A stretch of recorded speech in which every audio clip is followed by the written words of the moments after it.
supplies for this first DIY are super minimal. All you need is a canvas, some flowers or leaves, and parchment paper. So I gathered these from outside, literally went around, picked flowers, leaves, petals, whatever I thought was interesting outdoors, and all you have to do is press them. And how you do this is you lay down a piece of parchment or wax paper, and you lay down your florals or like botanical pieces that you found, another piece of parchment paper on top, and just layer some heavy books on top of it. And I actually kept this pressed for about 4 days under this stack of books you see right here, and once they were all completely pressed, they looked like this. And this is how they're going to look, and they're actually going to retain the shape and color, which is extremely nice. You basically pressed all of the life out of them, and this is what they look like now.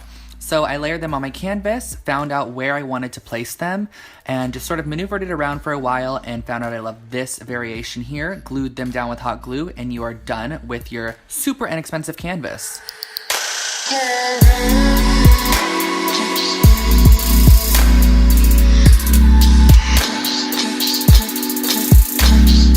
DIY number 2, all you're gonna need is some sea glass spray paint, a glue stick, a vase, ruler, paper, and scissors. So I absolutely love the outlook of this frosted glass vase. I thought it looked so expensive and very West Elm-esque. And what I did was cut out 2-inch strips from paper and just cut out some triangle masks. And basically, you can cut out any shape you would like out of just regular old printer paper and apply a bit of Elmer's glue stick to the back of that and just let the Elmer's glue stick dry, because once this dries, it actually turns into a slightly tacky but removable masking like piece. It's kind of like a post-it note, if you guys know what that is. It's basically a post-it note. You can put it on there and remove it. So I actually place these down, and wherever the paper is, the spray paint is not going to go on the glass. So I then brought it to a box and sprayed a layer of this Krylon Sea Glass spray paint, which I got at Michael's for about $4 with a coupon code or a coupon, and then you just pull off the little masking pieces and it shows the clear glass through. And I would highly suggest that you also put a mask on the top of it so that the spray paint doesn't get on the inside, but it is removable with acetone, just to let you know.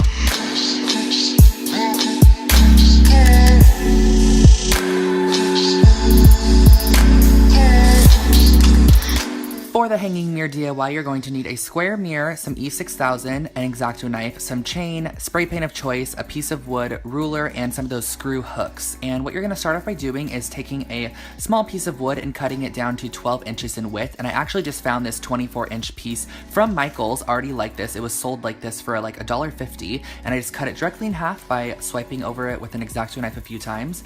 I then proceeded to screw some of these little hooks in that are meant for hanging things on the ceiling or whatever they're meant for. I use them, and those are going to be what's going to hang up the jewelry. And I suggest that you screw them towards the back more than opposed to the front, because it can split the wood, since this wood is very thin. And then after I got those in, I actually sprayed both pieces of wood, even the one with the little screw hooks on it, with this hammered glass spray paint, and then used my E6000 adhesive, which is like super strong industrial cement basically, to adhere down both sides. And this is just going to make sure that they stay super secure on top of the glass mirror. And then I just let that sit for a few minutes, or not a few minutes, I more let it sit for overnight. And then I added on the chain as well, using some big globs of E6000 adhesive, and that basically finishes off your hanging mirror with jewelry holder.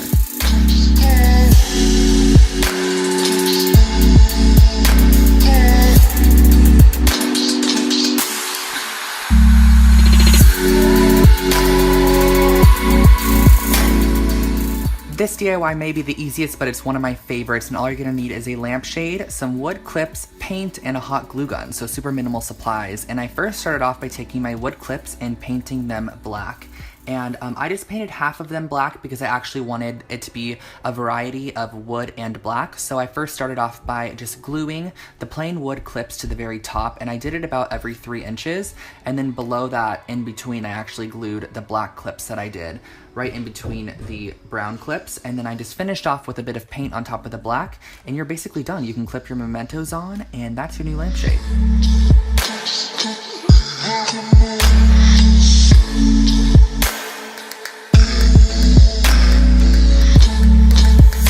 This candle candle is inspired by the Labo candles, and I'm obsessed. All you need is a tin can, a wick, some old candles, and a hammer. So again, super minimal supplies, and you can reuse your candles, which is amazing. So I started off by taking my jar and literally just hammering it. I hammered it so much with a hammer, it was so much fun.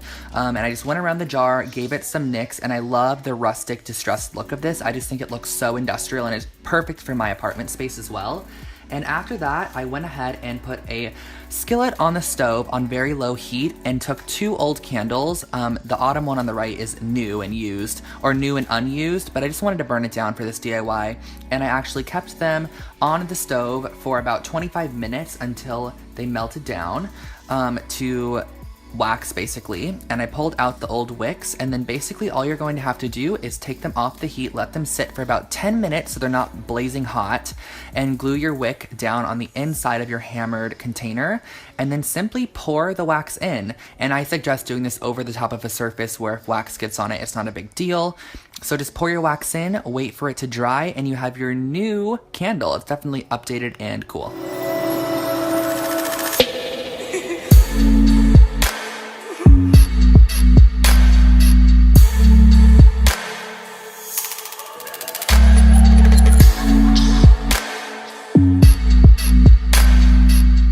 Let's get into this wall hanging, and all you're going to need is some wood dowels, yarn, parchment paper, paint, and a hot glue gun. So I first started off with these wood dowels, which I found at Michael's for about $3. They're just like toothpicks without the points. And the nice thing about gluing on top of parchment paper is that the hot glue peels off instantly. It doesn't stick at all. So you can glue on top of it, create shapes, and then pull them off later. So I actually created these hexagon shapes using these small wooden dowels, and I created 2 hexagons that were smaller or just like hexagon shapes themselves.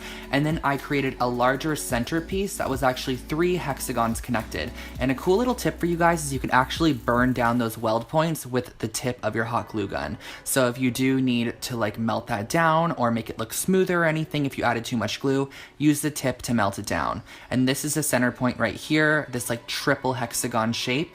And then all you're gonna need to do is take a bit of string, yarn, whatever you wanted to use to attach, and attach your shapes together, and you really have your brand new wall mobile hanging. And I think this would look so cool on a window, on a mirror, on a wall, anywhere you wanna add a little bit of extra decor. I also forgot to mention that I actually kept it plain wood over the black paint that I was originally gonna do because I liked the wood look much better.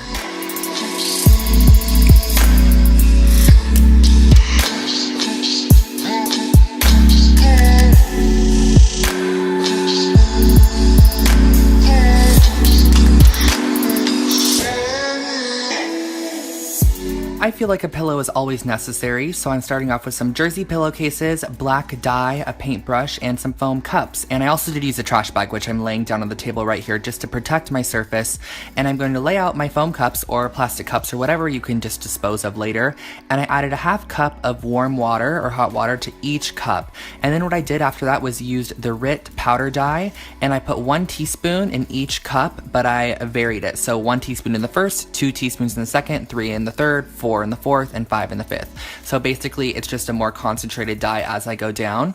And the sucky thing kind of about this was that when you didn't have enough of the black dye, it was actually purple, which I didn't like at first, but as it dried, it actually kind of grew on me and I did like the purple. So keep that in mind if you're wanting a black or gray gradient. You're not really going to get it with this dye. It's going to be more purple based.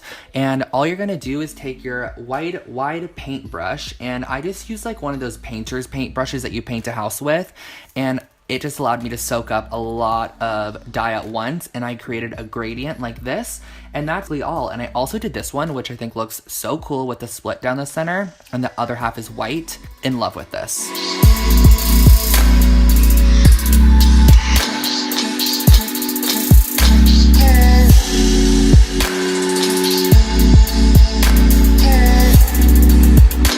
Would you believe me if I told you these coasters costed under $2 to make, and all you're gonna need is some foam core, some pleather fabric, scissors, an X-Acto knife, ruler, and E6000 adhesive. So you're first gonna start off by taking your foam board, and this is literally like that project board you use for science projects, and it's a foam-based one, and you're gonna cut them into 4 by 4 inch squares. I just found that this was the nicest size for a coaster. And then I used this pleather fabric I found at Joann's on sale for $1 for a 1/4 yard of it, and I just cut out with about an inch around each edge. I did it very roughly, and I E6000 adhesive the foam down to the backing and then cut off the corners like I'm doing here. So basically you're gonna want a tiny bit exposed on the corner like I'm showing, because when you fold it over like this, you want that corner to be pointed and you don't want it to be showing the foam core board. All I'm gonna do after that is take the E6000, glue it down, and then press a book on top of it so that it keeps the weight on there, and just let it dry for a few hours.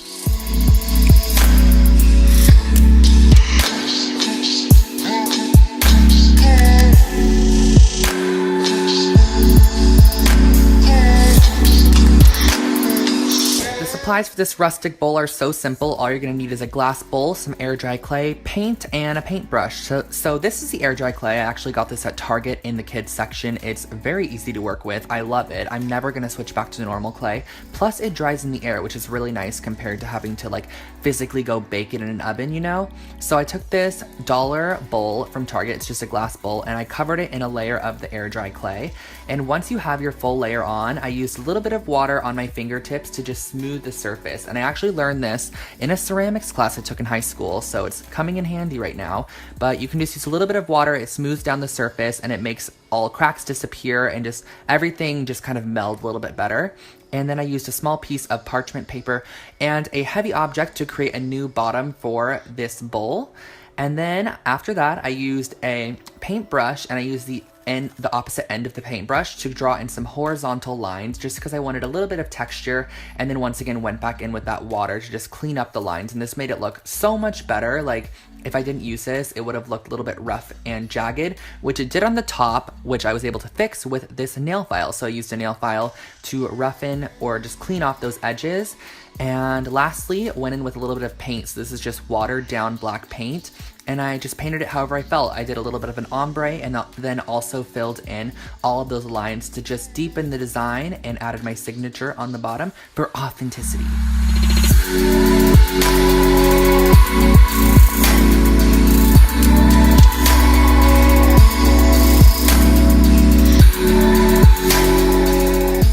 Gotta save one of my favorites for last, and all you're gonna need for this is some more foam core, an album, E6000, black cord, an X-Acto knife, and your ruler. So what you're gonna start off by doing is measuring out two 14 by 14 inch squares on your foam board. And keep in mind, this foam board is literally from the Dollar Tree, so super inexpensive. And after you cut out your 14 by 14 squares, on one of them, you're going to cut a window out. And how I did this was measured in 1 1/4 inches on all edges, and then cut out the square it created in the center, which you can see me doing right now. That will create the window, which you're gonna see the album through. So what I did was I then cut out 2 1/2-inch strips of the foam core in just whatever size, because I'm actually going to fit it to length here. So you're gonna lay your album down, put the 1/2-inch piece down, and then fit it to length. So you're gonna want it to go around 3 edges, because you're going to want the album to be able to slip through the top. So I took my E6000 adhesive and glued it down to the album, as close as I could to the album, because we're gonna have a little bit of cording on the outside in between the sandwich frame and the frame backing, if that makes sense. You'll see what I mean in a second here. So I glued those down like such, and then I added another layer of glue on top of those pieces and sandwiched on the top of the frame. So this is gonna finish off the frame. You can slip your album in, the black cord goes all the way around, and you tie it in a knot, you hang it on the wall, and this was like a $2 album frame, which I am totally obsessed with. You can customize it however you'd like as well.